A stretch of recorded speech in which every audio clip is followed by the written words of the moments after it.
Hello everyone, welcome to my channel. इस video में हम 1 मार्क क्वेश्चन करने वाले हैं।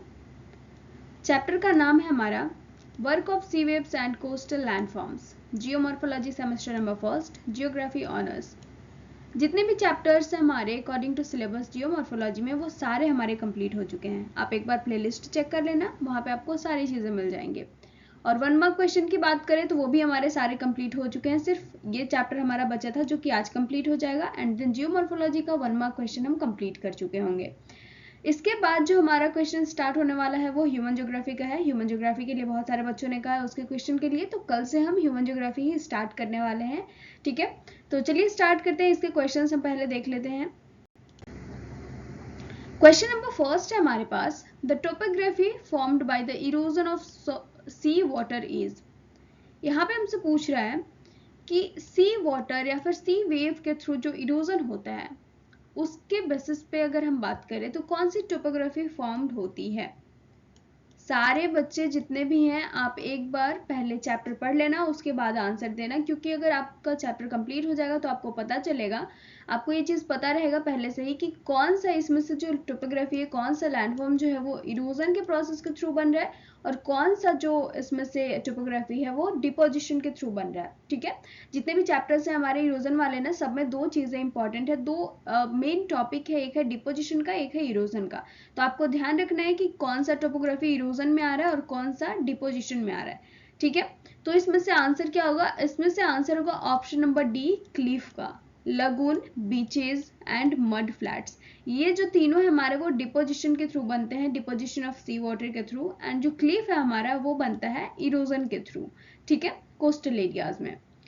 क्वेश्चन नंबर 2 है हमारा, the distance between two crest और two troughs of a wave is called.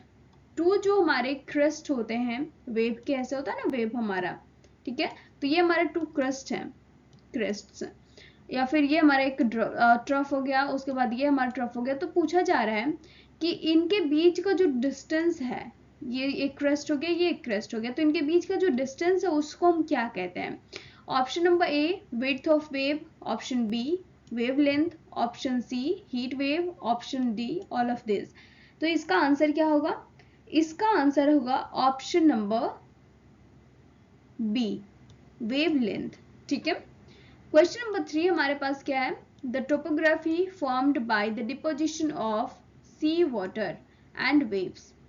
ठीक है, और वेव्स बोल सकते हो, सी वाटर के थ्रू या सी वेव्स के थ्रू। तो यहाँ पे उस टोपोग्राफी की बात हो रही है जो डिपोजिशन के थ्रू बन रहा है, सी वेव्स से जो डिपोजिशन हो रहा है उनकी बात हो रही है वहां पे। तो डिपोजिशन के थ्रू हमारे कौन से इसमें से बनेंगे टोपोग्राफी? Option A beaches, option B cliff, option C CR, option number D stacks.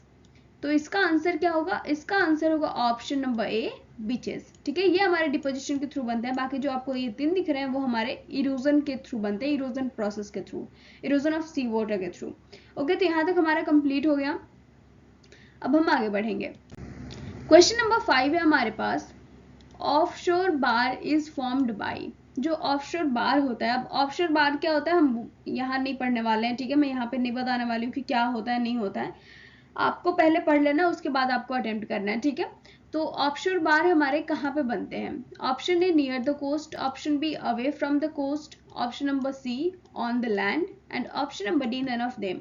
तो इसका आंसर क्या होगा? इसका आंसर होगा option number B, away from the coast. हमारे ऑफशोर बार जो होते हैं वो कोस्ट से दूरी पर बनते हैं। क्वेश्चन नंबर 5 है हमारा, which of the following formed when glacial valleys are submerged. यहाँ पे बात हो रही है कि जो हमारे ग्लेशियल वैलीज होते हैं जब वो क्या होते हैं, डूब जाते हैं। ठीक है, पूरा जो पानी का जो स्तर होता है वो बढ़ जाता है, उनको डुबा देता है, तो उस टाइम में हमारा कौन सा कोस्ट क्रिएट होता है, कौन सा कोस्ट बनता है? Option number A ria coast, option number B fjord coast, option number C Dalmatia coast, and option number D haff coast. तो आपको बताना है इसका आंसर क्या होगा। इसका आंसर होगा option number B, fjord coast. ठीक है, एकदम सीधा सीधा बताया हुआ, जब हम पढ़ रहे होंगे ना फायर्ड कोस्ट, डालमेशिया कोस्ट, तो इसका जो डेफिनेशन है उसमें साफ साफ लिखा हुआ होगा आपको कि जब ग्लेशियल वैलीज जो हमारी है वो सबमर्ज्ड हो जाती है तो हमारे फायर्ड कोस्ट डेवलप होते हैं। ठीक है, कुछ बच्चे डिमांड कर रहे थे कि आंसर भी साथ में रखा करो दीदी, तो आंसर देखो है इंस्टाग्राम पे जो पोस्ट होता है उसके लिए बेसिकली, नहीं तो आपको तो पहले ही पता चल चुका है। तो आंसर भी लिखा हुआ है, आप एक बार देख सकते हो। एंड आई होप आपको अच्छी लगी हो वीडियो, एंड अगर अच्छी लगी हो तो please don't forget to like, comment, share and subscribe. मिलते हैं नेक्स्ट वीडियो में ह्यूमन ज्योग्राफी के साथ। Thank you so much.